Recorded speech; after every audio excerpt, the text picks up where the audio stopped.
Department at the Multimedia University. Patrick Gadara as well is with us. He's a blogger, he's a communications consultant, he's a cartoonist, he's a husband, he's a father. Wow. Go on and on. Thank you all for joining us this morning. We appreciate your time.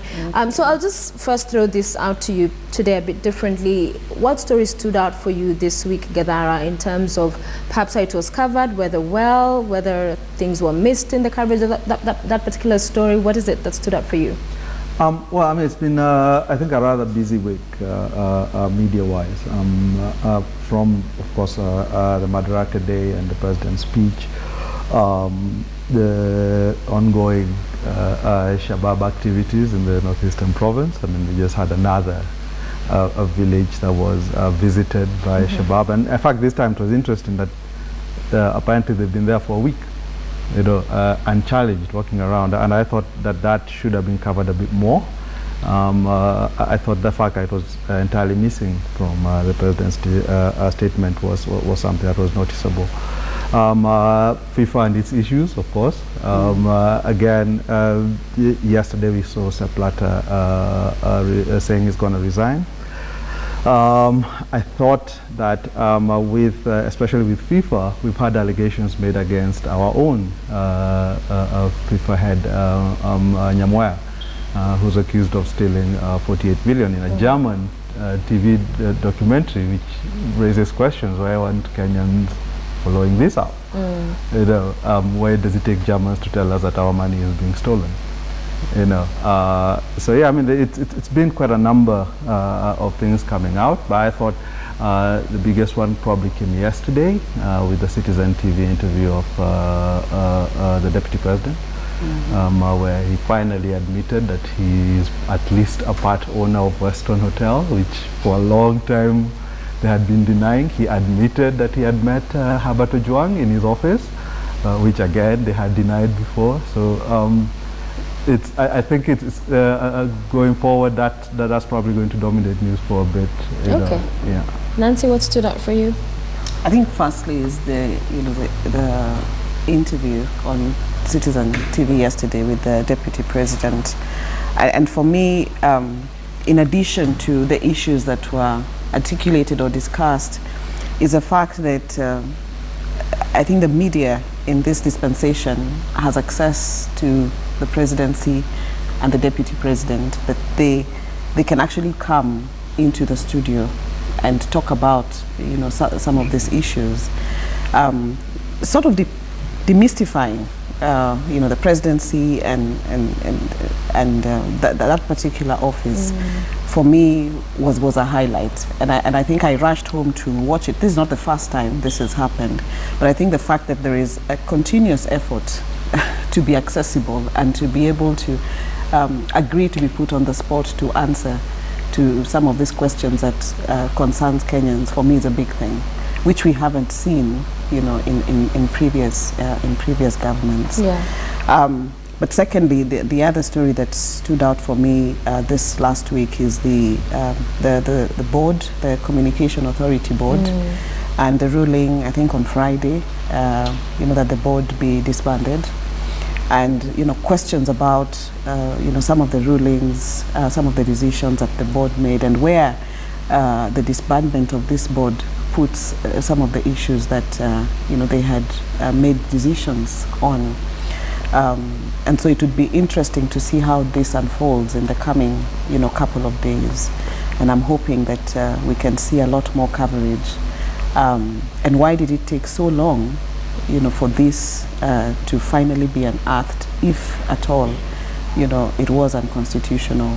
And it raises questions about, you know, the checks and balances that are put in place when boards are formed, so that we don't find ourselves going back, because they've been in office for more than a year now, and there have been very serious decisions that have been made. I mean, there was a lot of, you know, clamor around the digital migration and all that, and so it would be interesting to see what happens going forward. Okay. And I'm sure the next couple of days we hope to see a lot more coverage of this. But lastly, the Madaraka Day celebrations.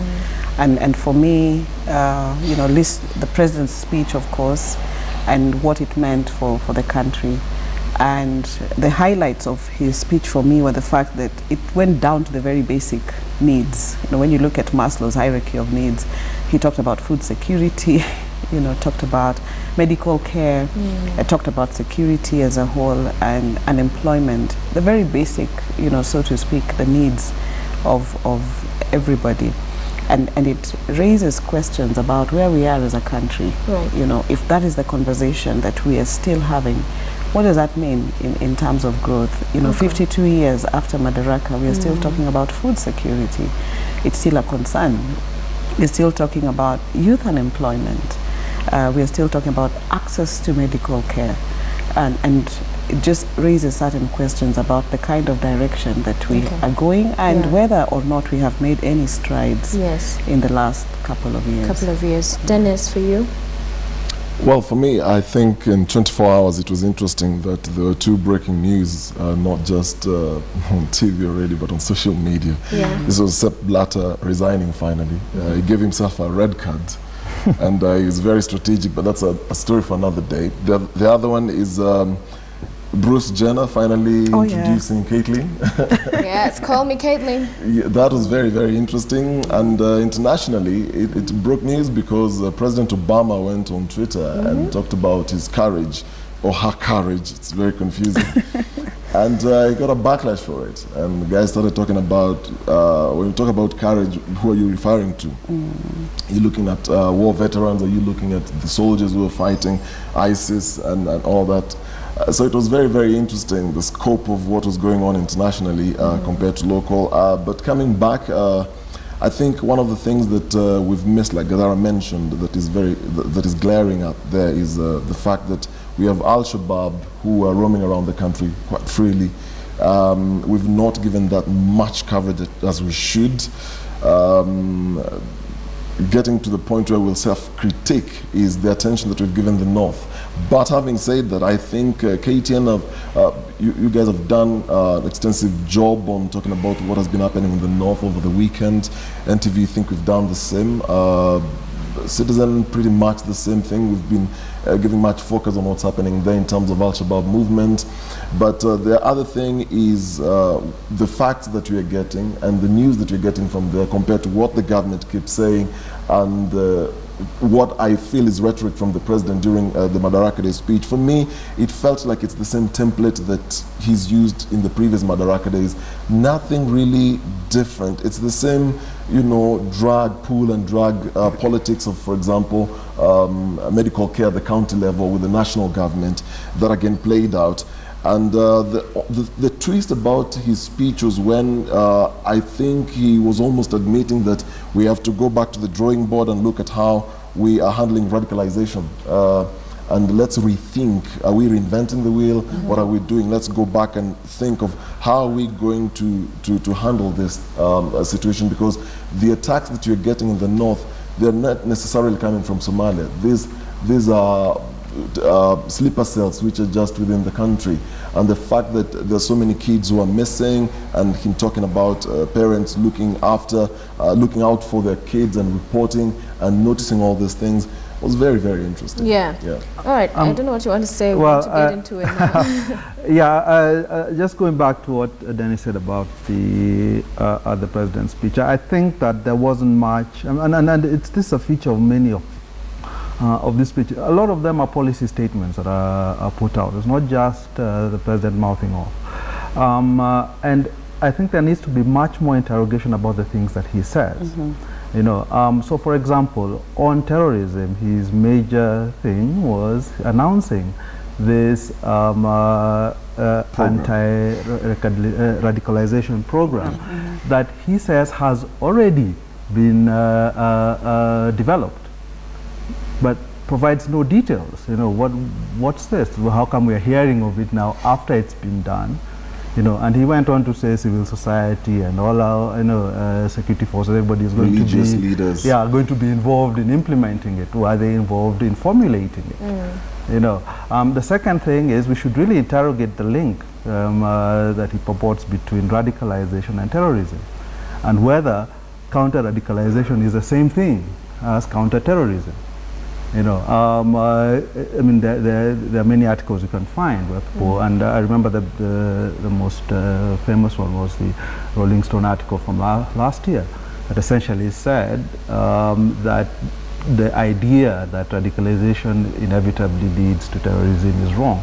Most terrorists are actually not radicalized until they join these groups. You know, and there are other reasons that people join, not just that they went and attended a mosque where some radical preacher was preaching. You know, so I think there is a dearth, and I've been saying this for a while, that our responses are not evidence-based. You know, they don't seem to be, we study the problem and then come up with solutions for it. It seems to be very much a knee-jerk reaction. We think probably radicalization might have something to do, so let's have a big thing about that, you know.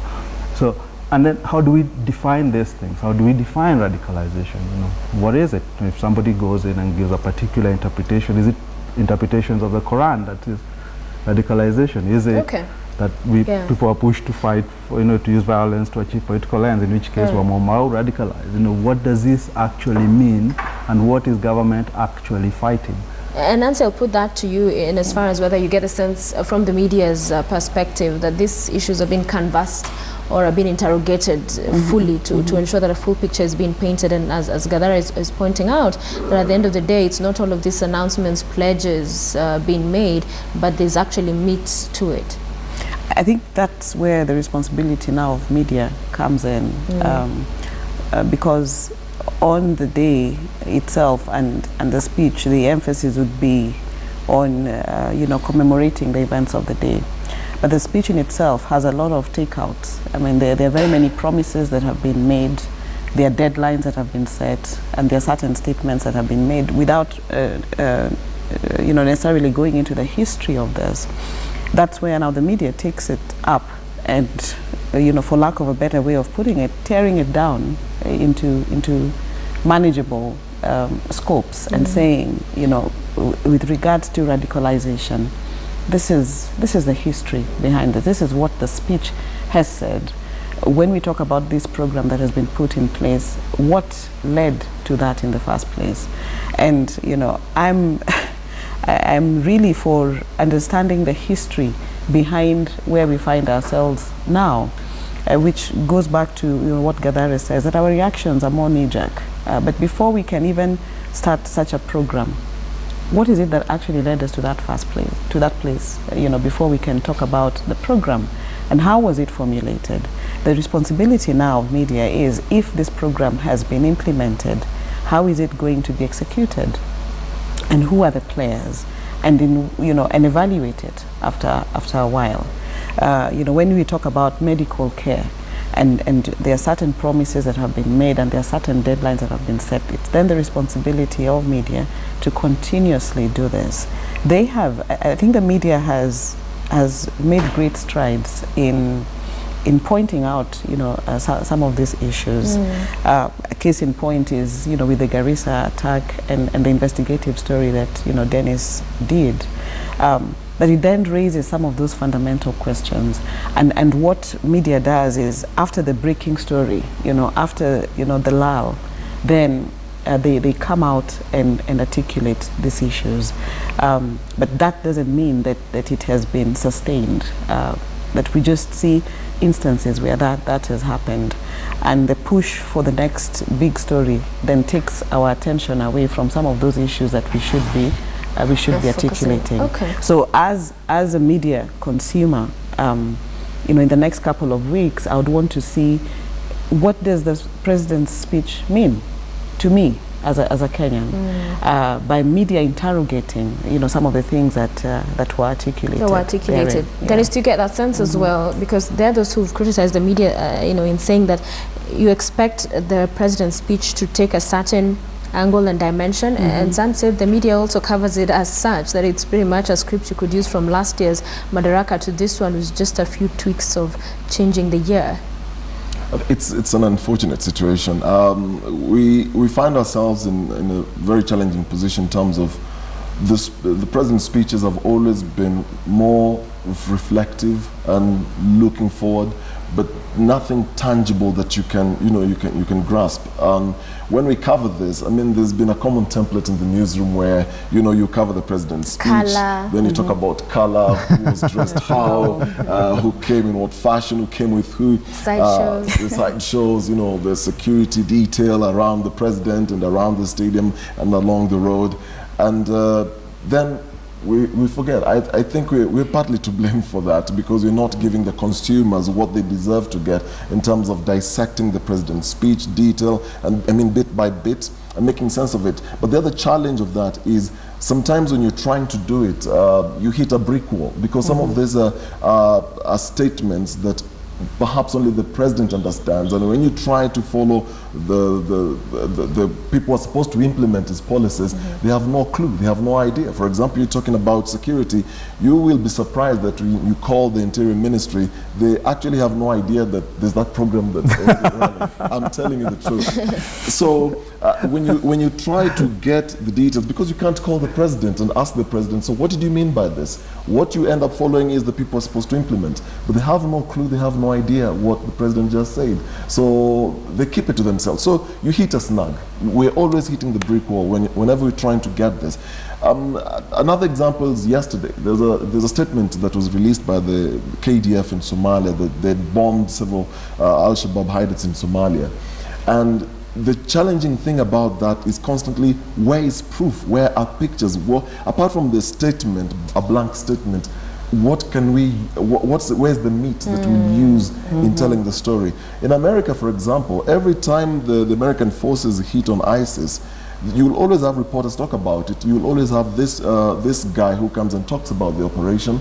In Kenya, you can hardly get these people to talk about it. You call them up, they tell you, I'm not willing to talk about this, or I'm not actually the person who's supposed to give you this information. You try to, and by the end of the day, it's 7 o'clock, it's 9 o'clock, there are deadlines to hit. We don't run 24-hour channels like the CNN and the BBCs of this world. So you live another day, and like you said, another breaking news takes over, and then we forget Everyone moves on. Yeah, but I think, if I may just quickly say something, on things like the president's speech, I think what lacks in most of the coverage is the context. I think we tend to report simply, he said this. So he announced, so it's a more he said, she said sort of thing. Then we interview a few guys, what do you think about the speech, etc. But without actually looking at the context of the issues he has talked about, it doesn't take long to find out. For example, take what he said about education. He says he's going to add 4 billion to the education budget, and with the goal of making it entirely free. But again, we should be asking, is this actually sorting out the problems we have in education? Free primary education is failing. It's been failing for a while. In fact, it's so bad that poor people are pulling their kids out of free education and taking it taking them to primary school, to private school. The cost of private schools has more than doubled. This by 2013, it had doubled. As people move out. It's not the first time we've tried free education. We tried it in 74, we tried it in 79, failed both times. So I think the media needs to be a bit more critical and a bit more informed by the context and the history of these things. So when you're reporting it, it doesn't take long to simply research it and ask, what are the problems? Are they resolved by having laptops in schools? Yes. What problem is that actually solving? The 4 billion and making it free, what problem is it solving? I'm not myself against free education, but how we implement it tells a lot. And the fact that it's failing says we're implementing it pretty badly. So let's look at the evolution of media in itself and also look at the regimes it has gone through, and how, whether the freedoms it has enjoyed or the clampdown that may have been witnessed. According to you, Nancy, looking from Jomo Kenyatta, Moi, Kibaki, and now Uhuru Kenyatta, how do you think the media has fared? It has been up, down, and the freedoms, the space expanding, or are we seeing again, with the media wars and the government that been reduced, or is it faring okay? I think it's been a mixed bag. 52 years down the line, if you look at the different regimes as timelines with which to look at media space and freedom and the opportunities and challenges, it's been a mixed bag. You know, the first president's regime was the media had the space. He didn't interfere with the media march, and I remember, you know, reading about Amin banning the Standard in Uganda, and President Jomo Kenyatta then coming out very strongly and saying he has also banned me, you know, from Uganda. And I think that was one of the strongest statements in the history of this country, you know, just showing, you know, how the presidency viewed media. And even when, you know, there were instances where there was, where media was clamped, I don't think it was as evident as we have seen it in the last couple of years.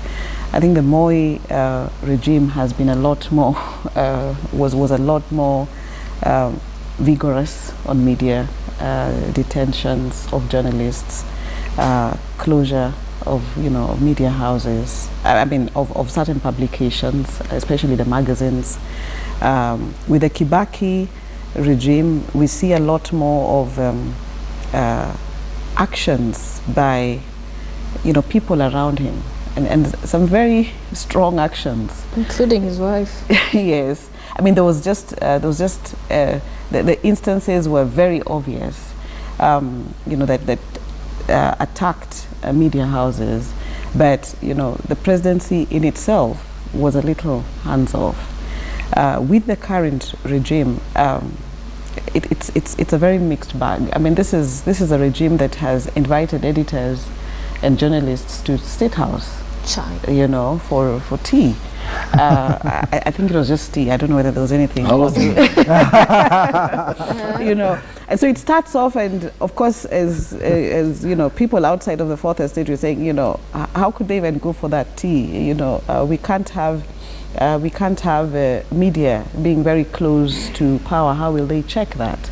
But then again, we also see in this same regime instances where you know, there have been very subtle attacks on media. So a mixed bag with the current situation.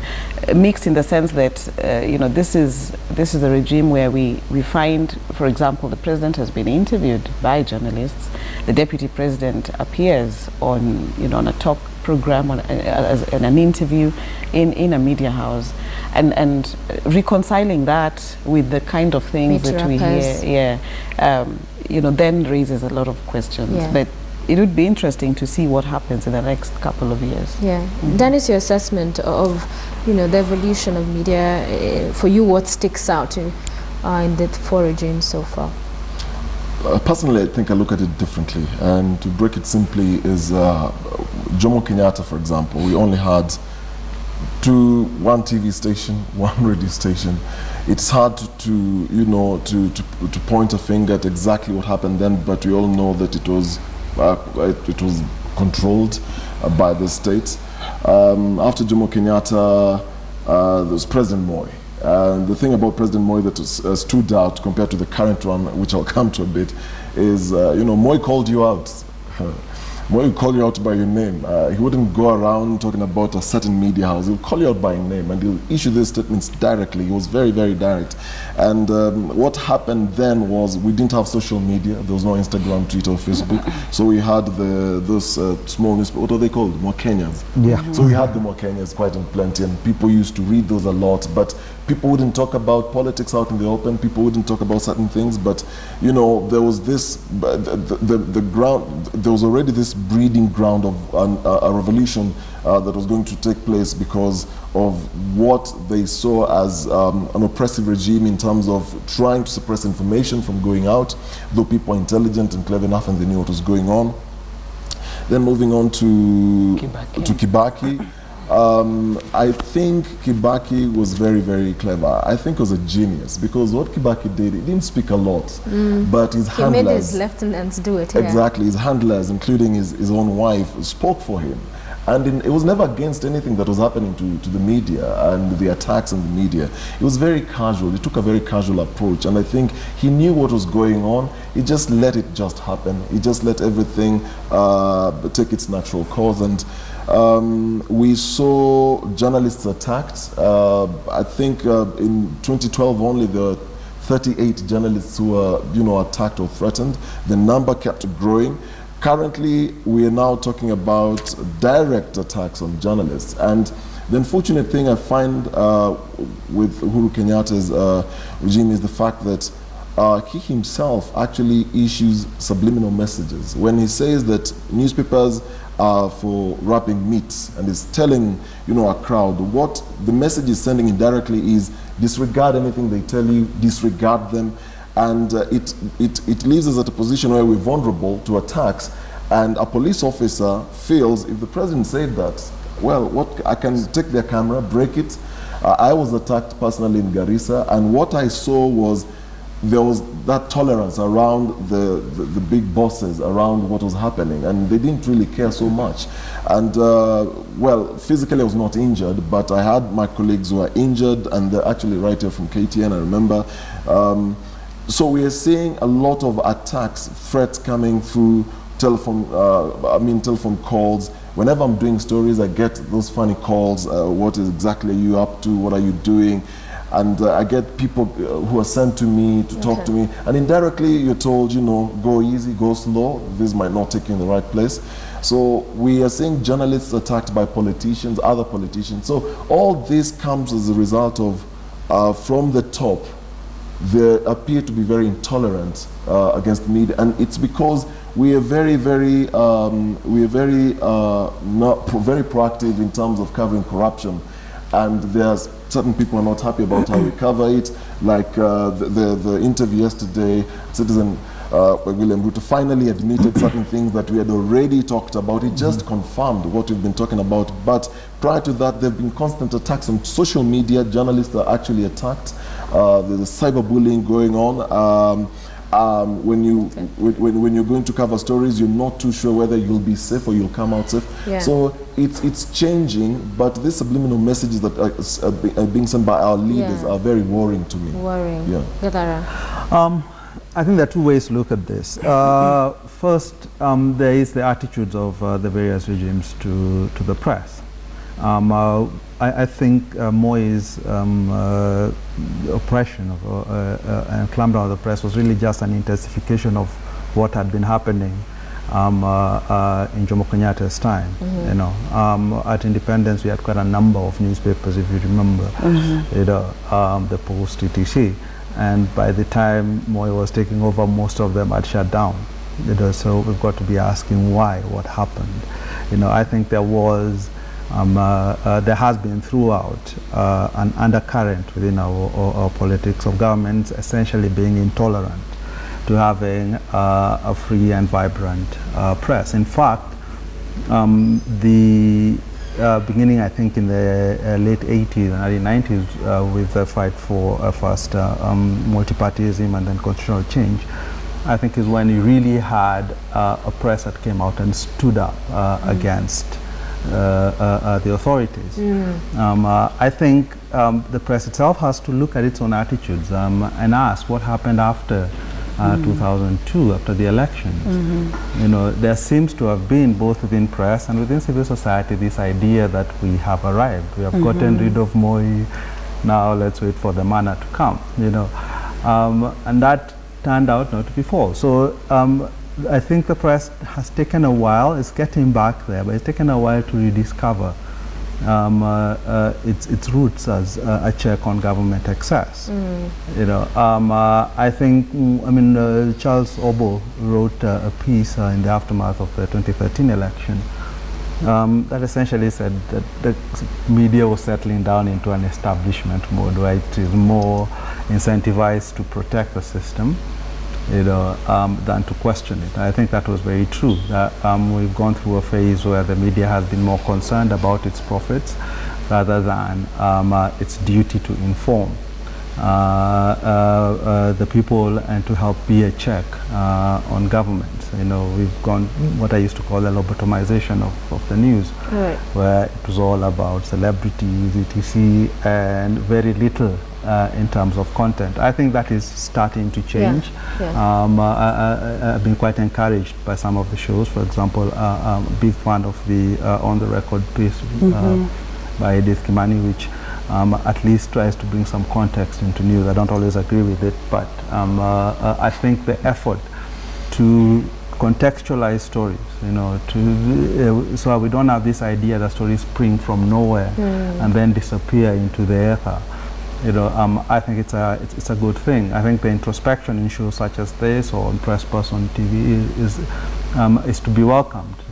Media really needs to interrogate themselves, to go back and look at how they have performed, how they've covered the stories, and to also look back into history and to get the inspiration from the stuff that they did when they stood up against people like Moi. When we had people in '79, you remember when we had a weekly review, you know, in the '70s, you know, which was fantastic paper. That was essentially killed off by government when they froze it advertising. You know, so we need to go back and ask, how do we recover from that, and how do we reinstitute a media that stands for the people and not for the system? All right, before we move away from that, I'll put this to you, Nancy, in as far as the opportunities, however, that are now open and available. The space is much larger. In terms of radio stations, you have numerous of them, about 140, some in vernacular, television stations as well, channels, and the digital migration just goes to open that space even further. So there are opportunities of growth in terms of the industry, that it is in a place that you can pretty much have that independence, except for some of those issues the media has had with the government. Two ways to look at it. In as much as we have more channels, what's their source? And a number of this, you know, then seem to have one philosophy, depending on who owns the media, so that you can have very many stations, but they're under one umbrella. And so it's the same message that's being churned out across the various platforms or the various radio stations. But then again, you know, looking at it as opportunities, as the alternative voices to some of the media houses that exist. But even with that space, I think we're getting to a point where, whereas the political elite have had a lot of control in the media, especially in the Moi regime, for example, we are seeing commercial interests, you know, taking over this space. We're seeing advertisers coming in to dictate what happens, you know, within media houses. And so I think the greatest monster, you know, because I think we've always looked at the politicians as politics as being the force, you know, behind what media is doing. I think we need to be sensitive to the fact that advertisers are coming in very strongly to dictate what is happening. And because most of the media, you know, have commercial interests, then it determines the kind of content that they're having. And I like what Gadare says, that media needs to sit down and reflect. And that reflection would mean asking ourselves, what's our mandate? You know, besides the commercial interests that exist, what is it that drives us? And today, truth be told, it's the commercial interests. There are very many stories. Very many stories that get killed because they don't sit very well with some of the largest advertisers. And even when government comes in, it only comes in as the ruling elite, but also the fact that government is one of the single largest advertisers, you know, in the country. And so even drawing back from experiences like the weekly review, when government withdrew advertising, it changed the tide. And we know what happened and how the Kenya Times then, you know, came into being as a result of that. There's a lot to learn from that history. And if we are not careful, then that space is going to be taken up, you know, by those that control this. And the greatest of this is the advertiser. Is the advertiser. Let's move away from that. So the headline picture in today's Standard Nation, pretty much the same. So there's that. And then I'll pick the Standard, which has pretty much the same picture. And then you have the Star. Okay? So about Again. 2 weeks ago, or 3 weeks ago, again, we had Raila Odinga with a selfie with some student leaders, the same exact picture in all the 3 dailies. Do you see it as just a coincidence, Dennis, or would you read more into this? Well, I like the fact that you ask him first. Yes. sometimes I can't call it a coincidence, but at the same time, I think it's more or less moving in the same spirit. There's a moment... Spirit. Yeah, in the same spirit. There's a moment in all the newsrooms, I think, when, you know, stories are coming out, we are all going to the same press conferences, we are all at the same functions, and you come back and you're looking at, okay, what are the top 3 stories, what are the 5 top stories, what do we splash in the newspapers? And more often than not, you'll actually find it's the exact same headline, same picture, but you realize that the picture's been taken by one photographer. It could be someone who's working for Raila Odinga, or someone who's working for the president, who's given out the photo. And you know, you look at the images that day, I think, because I've not worked for print, I think that's how they do it. Look at all the images and you think, what's the most captivating image that will sell the newspaper, because the headline sells the newspaper. So there are moments when I think it's a coincidence, but there are times we also talk about moles in the newsroom. I don't know. I don't know. I don't know if Gadara has more light to shed on that. I don't think it's necessarily collusion, but it does speak to a few things. First, there's what you mentioned about essentially the press being drip-fed news by the people it's supposed to cover. You know, we've seen, and initially I was quite against it, but I think it's a bit more honest that they do this, where they're given press releases by the PSCU, and they then appear as news. You know, in the news pages by PSU, they will appear in your headline pages. You know, and well, it's better to have that by PSU. Well, at least it says it's by PSU, so that it's already like a disclaimer. Yeah, that's what I'm saying. So at least there's a warning there that what you're reading might be some propaganda. But I think the media needs to go a bit more, you know, than simply having, you know, being a forum for different people to insert their stories. It's got to be to serve the role of an arbiter. So you see this as a little bit of collusion? You know, what? So you see this as a bit of collusion? Not collusion in the sense that editors from various media houses sit together and agree this is the picture we're going to use across all the papers. I don't think so. But I think that it is easy. And it's not just a problem in Kenya, I would hasten to add. This is happening across the world, where it becomes much easier due to deadlines, due to the cost of actually doing the news, you know, that it is much easier to simply receive the news as already digested by either corporations or by governments in the form of press releases, video news releases, etc., and to simply run it. You know, that's happening across the world. I remember during the BP when they had the spill, the oil spill, the oil spill in the U.S., in the Gulf of Mexico rather. It was one person wrote how he went into a press conference, you know, and the majority of people in that press conference were press officers for BP and its other companies, you know, who were there. They outnumbered the journalists there, you know, and they feed. You know, they take out journalists, they give them sort of background info. They try and influence the news. That is their job.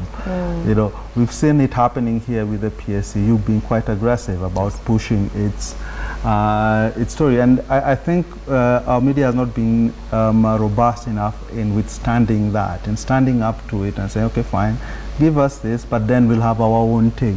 Okay. On what it is. A lot of times it's simply regurgitating what PSU tells them.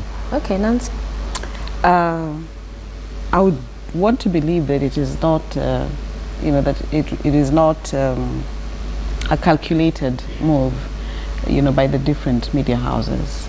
It could not be by the different media houses, but could it be an influence from politicians, other people, to ensure that that is the one on the headline?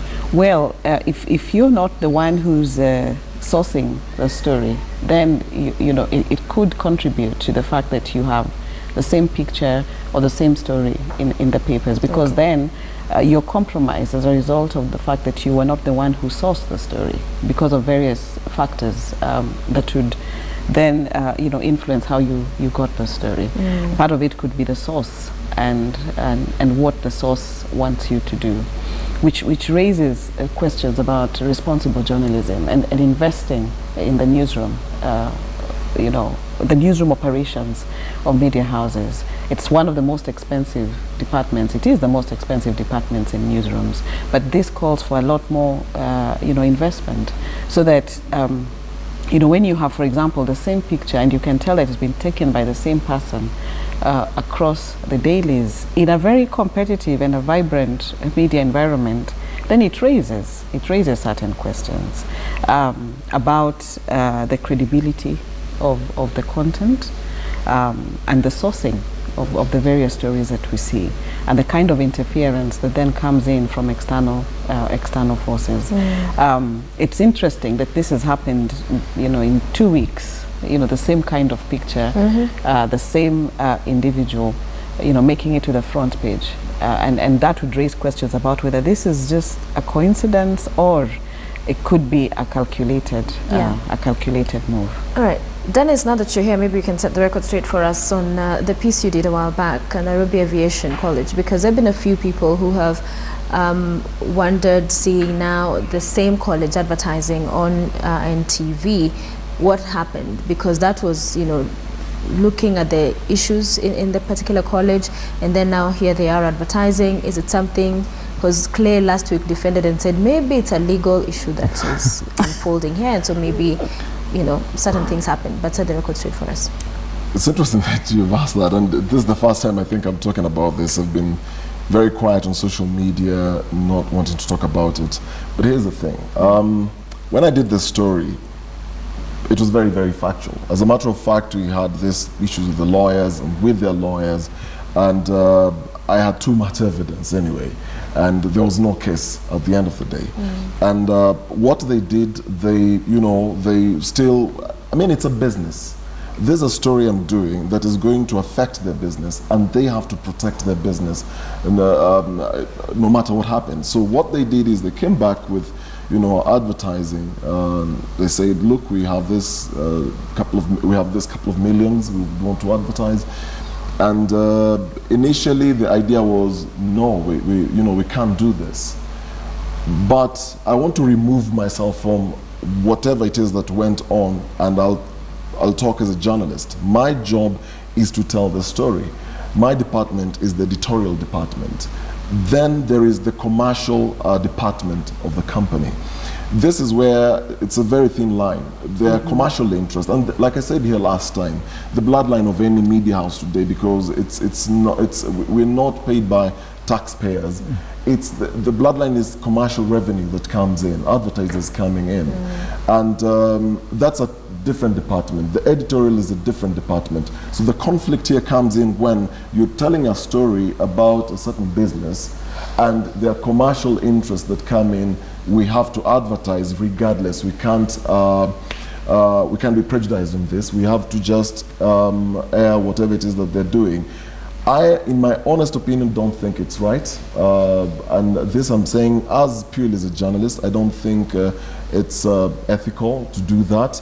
But again, it's a big company. You've got all these different departments that are doing, everybody's trying to do their job. So my job was to tell the story, and I completed my story, and I moved on. It's another person's job to look after the other interest, which I will not want to get into.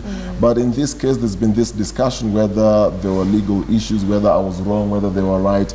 And to set the record straight here, it was not a question of a right or a wrong. It was a question of, at the time, doing the story with all the facts notwithstanding and letting the people judge for themselves. I didn't want to play judge at that particular time. We've received quite a number of reactions from students, from parents who wrote me emails, and if I'm to air all that, it will even be more damaging. But then at the end of the day, you have to look at it and think, okay, you have students who genuinely have to go through that school. So will I tell the story or not? The fact that there are others who might come in and will be under the same, will be treated the same, what do I do? It was very tough for me to do it, because people said you should have, well, concentrated on 2 or 3 or 5 more other institutions these things happen. And it made me feel like we are a society which tolerates corruption. We know there's rot going on. So as long as there's rot going on across the road, I don't need to talk about the rot that's going on in here. It was very, very interesting. And it's drawn all these mixed reactions. Yeah. But at the end of the day is, my job as a journalist is to do my job. There's the other departments that will do their job, so I wouldn't want to interfere with that. And thank you for setting the record straight for us, yes, because many people wondered, and it's good also that you get to a place where he's honest about the conflicts that for many journalists exist, right? I like the fact that, you know, Dennis actually admits that there is that conflict of interest, not from where he sits as a journalist, but from the media house, the various media houses that operate. My question then would be, if he is to do a follow-up story, would the management of that particular media house allow him to do that, knowing very well that there is all this money that has come in the form of advertising, and there would be questions about the kind of follow-up stories that he would then do on that. Maybe not from where he sits as a journalist, but the internal interference, so to speak, with regards to the objectivity with which those stories then would be aired. And going back to what I said earlier, that the commercial interests seem to rule or take over the operations of media houses. I remember one time Kwendo Panga saying that in his days as editor, that you had your stories on one end, and you had this list of companies or key advertisers in the media that you had to look at and balance and ask yourself, which interests am I going to serve? If this story touches on one of this, is this something that I would like to talk about? And before that story then was covered in the papers, that there was a lot of discussions around it, before it actually was carried. So raising certain questions about the work of journalists and the commercial interests that then interfere with the work that they're doing, because from a business point of view, it makes sense for the college to go on air and advertise, and it could also be very intentional, to play these adverts on this same media house that actually aired the story. Is it possible to divorce these issues, Gadara, or is it just it's the real situation as is, and there's not really much that can be done? Well, I don't think it. In the end, it's possible for the stations to entirely divorce editorial reporting from the adverts they do. Because in essence, when Dennis does his story on the college, he's saying something about it. When Nation then accepts advertising from it, it lends a certain amount of credence to the station itself by the fact that you're running an ad for it. There is no obligation on the Nation to run any ad. It's not forced to run an ad from a company that its own reporters think may not be on the up and up. So I think in the end there is a failure by the paper itself to actually take a stand.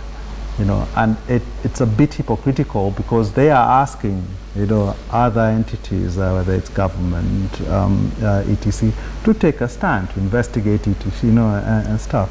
You can't be talking out of both sides of your mouth. It diminishes your own credibility.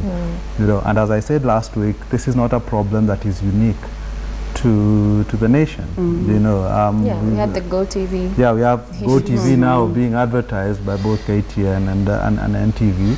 You know, partnerships. And a few months back, they were telling us they're stealing their content. Nobody has come out and explained, actually, this is what changed. Did we have an agreement? Did we say let bygones be bygones? You know, what happened there? Spirit. You know, yeah, could be the spirit that touched them. But, you know, I mean, again, this speaks to what Nancy was saying about the predominance of commercial interests. Okay. Here, and we've got to be asking, you know, whether this goes simply beyond this juxtaposition of what I might call contradictory positions, to actually influencing the content that comes out of newsrooms. I.e., a story is killed because they might chase away some advertisers. All right. And in the end, while the media is a business, and Gunjiri has been on here quite a lot of times insisting that it is a business. Yes, it is a business, you know, but the media operates on a public trust. When people went out and fought Moi, you know, it wasn't just journalists out there, you know. People were fighting for the media to get a space within which to operate because it serves a public function. And it's got to be quite aware that it is not just about making money, but also fulfilling its duty that and in the space that the public has created for it.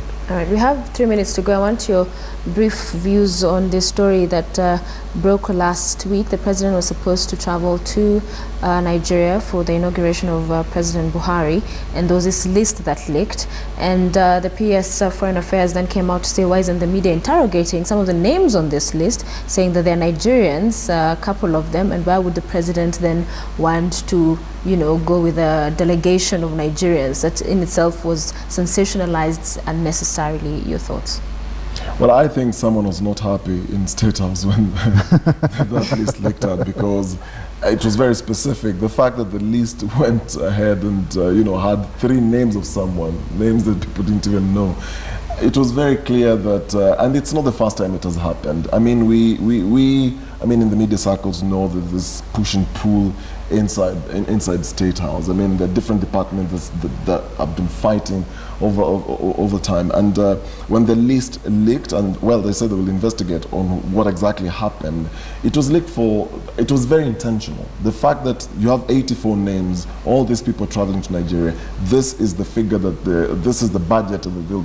You're thinking, why do you need 84 people to go with the president to Nigeria? It was ridiculous. But what we are also forgetting is that this is just one opportunity that we got to learn about what was happening. How many other opportunities there have been, and we've never really known, and how much money has been spent on some of these things. So the president was going to travel with all these Nigerians, as the PS posed. If I may, I think that we've got things a bit back to front here. The reason why we've got lists being leaked is because the government doesn't come out and say this is what we are doing.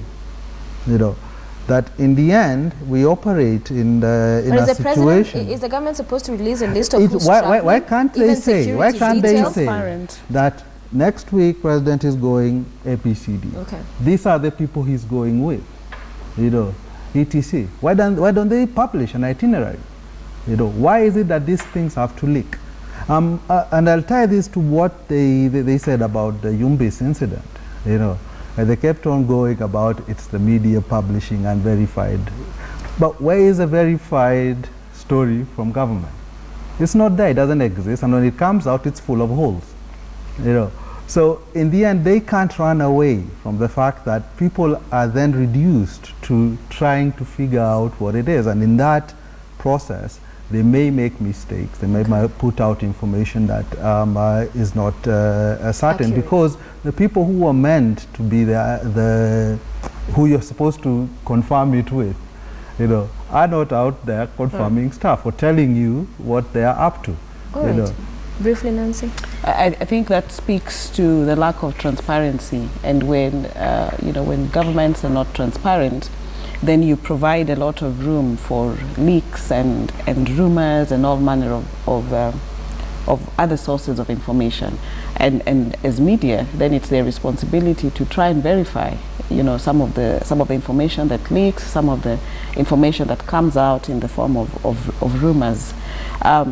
And you know, it was interesting that after the list then came out, then the whole itinerary changed, which raises, you know, certain questions about, okay, so was this actually true, and what does this mean? And I think, you know, going forward, as long as the public feels that there is no transparency, we're going to see a lot more of this coming forward. Okay.